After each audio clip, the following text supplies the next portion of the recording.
Okay, today we're going to start talking about the Dark Romantics, or they're also called the American Gothics.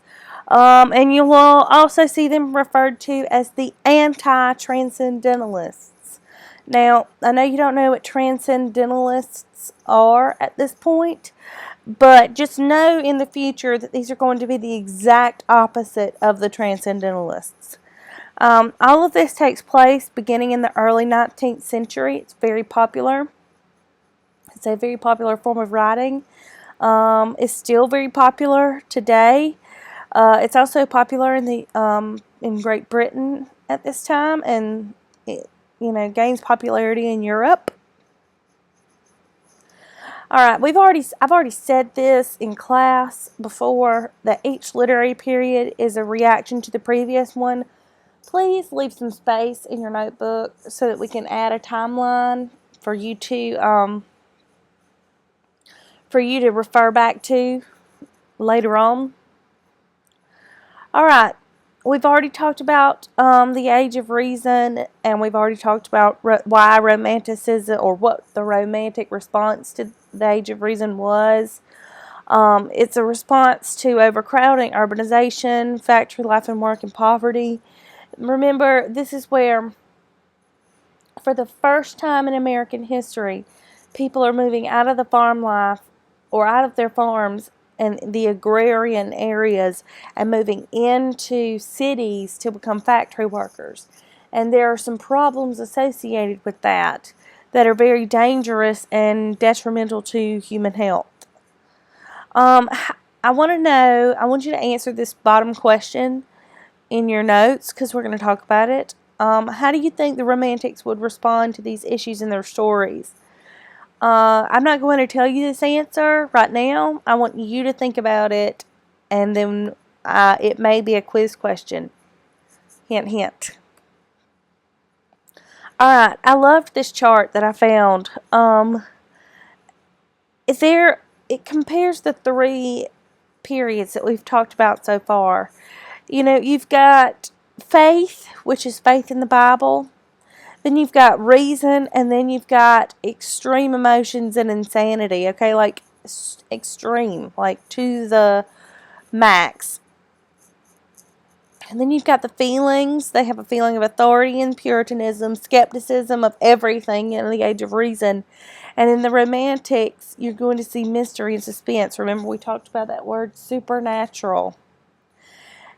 And then their beliefs, okay? You're going to have a belief in theology, and then in Age of Reason, it's going to be a belief in science. And in Romanticism, you're going to have the supernatural, the occult, legends, dreams, wild nature. Alright, and then here's what they believe in, part of their belief systems. You've got predestination, you've got the self-made man, and then you've got fate, curses, and omens. Please have this chart in your notes. Alright, American Gothic literature. Gothic is not the type of Gothic where people dress in black and are extremely pale and wear dark makeup and, listen to screamer music. Gothic here refers to the use of medieval wild, settings like castles and cemeteries. And if you could, the way I describe this is, think of a Scooby-Doo episode, okay? That is a use of the Gothic, except they make it funny, and these are not going to be funny. Edgar Allan Poe is generally regarded as the American Gothic author. The themes that we're going to discuss, we're going to focus on family structure. We're going to focus on violence. We're going to focus on unreliable narrators, transgression, and religion. All of these things are going to come together to kind of make up, these things that we're going to be reading. Now, I kind of told you, think of castles, think of a Scooby-Doo episode. That's kind of what we're talking about here, except it's going to be except it's not going to be funny. It's going to be mysterious and scary. So think of castles, and hidden chambers and ghosts and monsters and curses and dreams and tons of emotions and a lot of times insanity. Insanity is going to be one that we discuss quite often. And then you're going to have like this wild and dangerous nature, and the mood is always going to be creepy and terrorized, and it's going to be one of those uncertain things. You're going to feel uncertain a lot of times. Same thing. This just has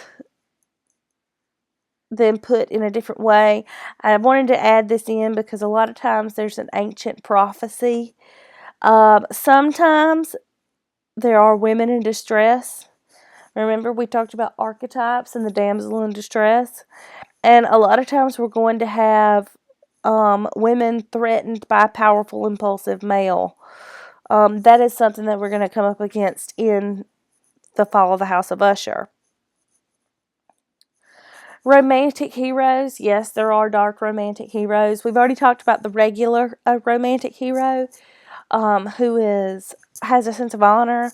Well, the dark romantic hero is going to be different. He's going to be conflicted. He's going to be a loner. He's going to be misunderstood and very spiritual. He's going to have a talent of some sort, and I keep saying he because there are very few female dark romantic heroes. And he's going to be inspired by his imagination and creativity rather than what society says that he should do. All right. The Gothic setting does not always have, or the term Gothic does not always have to refer to a medieval setting. It could just be a brooding atmosphere of gloom and terror. It could be macabre. That is not macabre. That is macabre. Okay, and that is a word that you're going to have to know. Lots of melodrama. Think of a spooky soap opera with violent deaths, and you've got it. Okay? My favorite part of this slide is where it talks about psychological states. We're going to have to talk about what makes people tick, what makes people think certain ways, why people are the way they are. All right, the setting for these can be in any time, any place. It could be anywhere as long as it has the elements of the American Gothic literature, meaning that you've got this mysterious feeling, lots of terror, horrors, ghosts and monsters, things like that.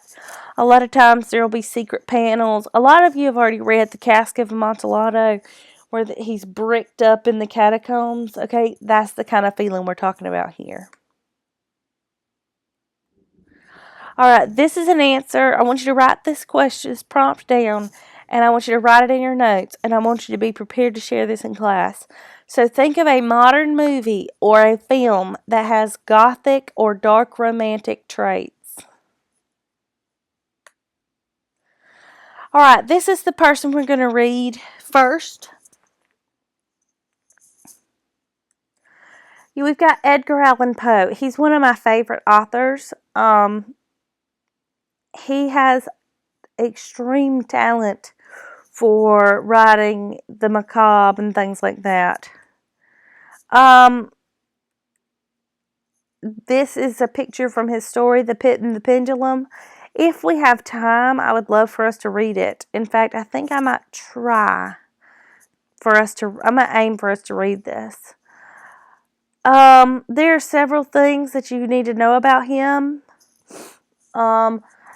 Because of his history has affected everything that he has written. Okay, he was born in the early 1800s, and his parents separated at a very, very early age. Then his mother died, and all three of the children were adopted out by different families, which means that the siblings were split up.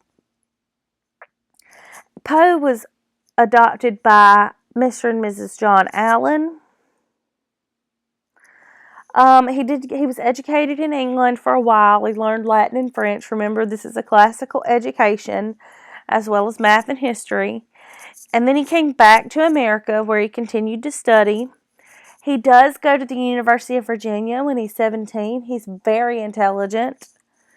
However, he doesn't have the funding to stay at school.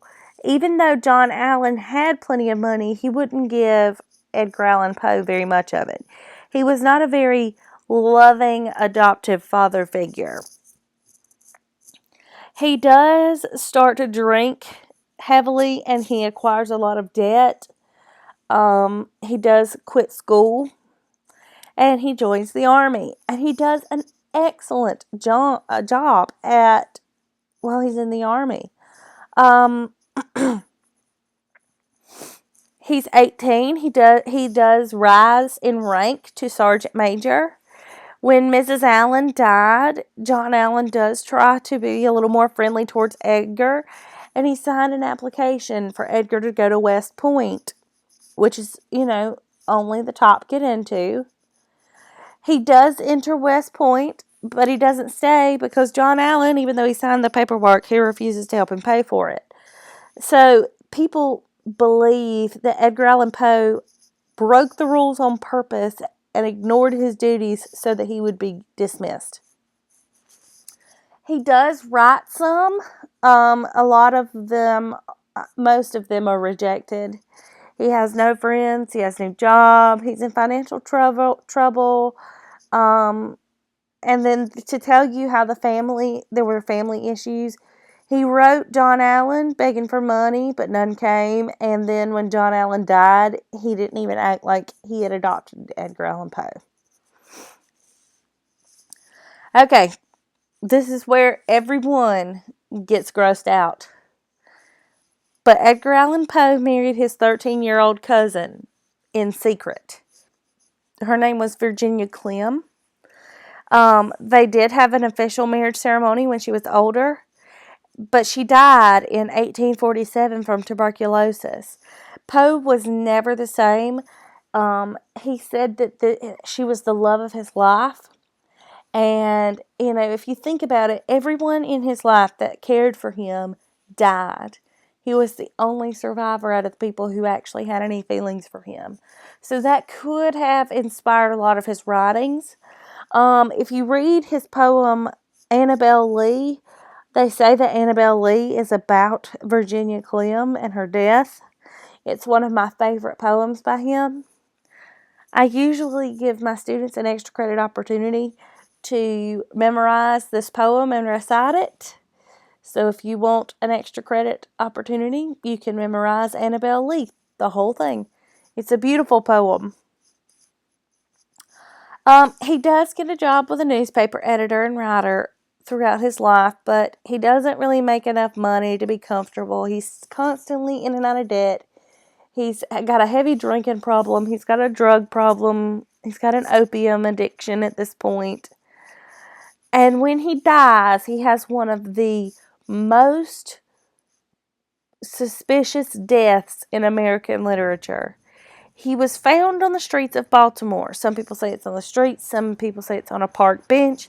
Either way, it says that they found him in Baltimore by a man named Joseph Walker. He was taken to the hospital where he died on Sunday. He was never conscious enough to explain why he was in such condition. He was also wearing clothes that were not his own.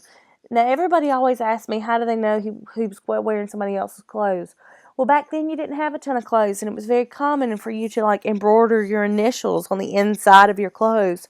And he was wearing somebody else's clothes with somebody else's initials. Now, while he's dead, he's said to have called out the name Reynolds, but nobody knew that he knew anybody named Reynolds. His medical records, his death certificate, all of that have been lost, so there's no way to go back and look for it. And a lot of times, what they officially published was congestion of the brain or cerebral inflammation, which are euphemisms for alcoholism and drug overdose. The actual cause of his death nobody will ever know because all of his records are missing. All right, you all get lucky because I'm not making you read this man. He wrote Moby Dick. Yes, go ahead, laugh, okay? It is a long and it is a boring book, and Herman Melville, to me, is one of the most boring authors. But he does have something to say. He is an American Gothic author, and he does have something good to say about it. He says that in American Gothic literature, many of the aspects of the visible world seem formed in love, and the invisible spheres were formed in fright. Okay? Now, I want you to think about what this quote means. I'm not going to explain it. I do want you to make up your own assumption in your notes, and then we're going to talk about it in class. All right. We have just a few slides about Southern Gothic literature. We have to talk about it because it's part of Gothic. It's influenced by all the stuff we're talking about. But we're not actually going to read any until a little later in the semester. Southern Gothic literature is the same idea, except everything is based in the South. There's gonna be a lot of tragedy, a lot of doom, lots of mystery. If you read Flannery O'Connor and William Faulkner is an amazing author of Southern Gothic literature. A lot of the Southern Gothic stuff, though, is formed in decay and danger. And when I say decay, it's like the death of the South as it was.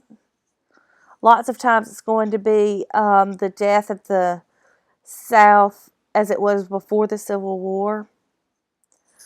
There's going to be lots of pessimism, okay? It's such a phenomenal area of literature. It's very interesting. All right, I need these in your notes, and I'm going to do a notebook check soon. See you later.